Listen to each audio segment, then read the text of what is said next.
I purchased a few of these to replace in the house. They're MK light switches. They're quite reasonable because they're good quality switches. They normally last a good long time and they've got a nice feel to them, but there's a strange, maybe quirk or issue with these when you first come to open them.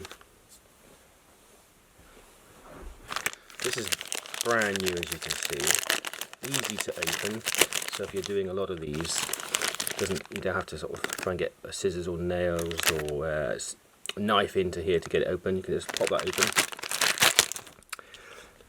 But the issue is actually with the terminal screws.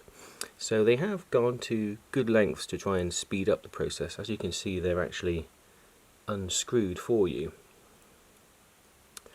So you can see what you can do is get it open, get the wires, and then you can start to screw in. And this saves you having to unscrew these to start with.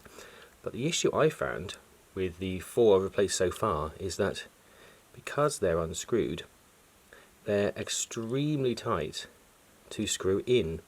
And it looks like they stop where they are, which is less than halfway down. And I've seen a lot of reviews actually saying that these are no good because the screws aren't long enough to clamp down on the wires. But of course the issue is, it's just that you need to be quite forceful and apply a lot of torque to get those screws to fully bite home. So I'll get a screwdriver and I'll try and show you what I mean. So normally I would just get a small screwdriver like this, put the wires in and then start to screw down. But they are extremely tight, so trying to screw these in almost feels like you're cross-threading.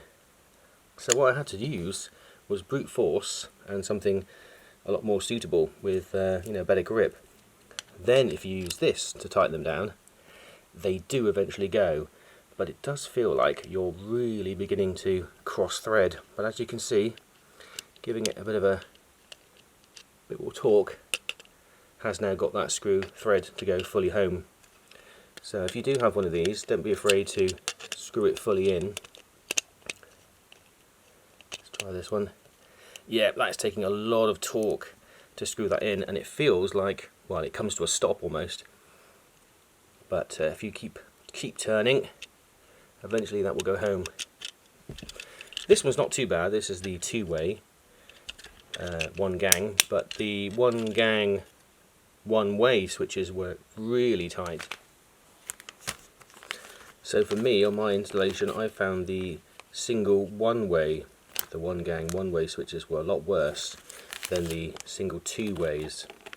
These ones just seem to be really tight to screw down first of all.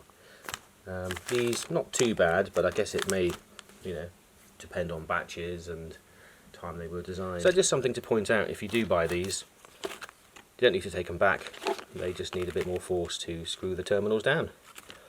And just make sure that you don't use something too small, because you'll end up rounding those little screws off, and then it's kind of, well, you're never going to get that to bite down properly. Cheers for watching.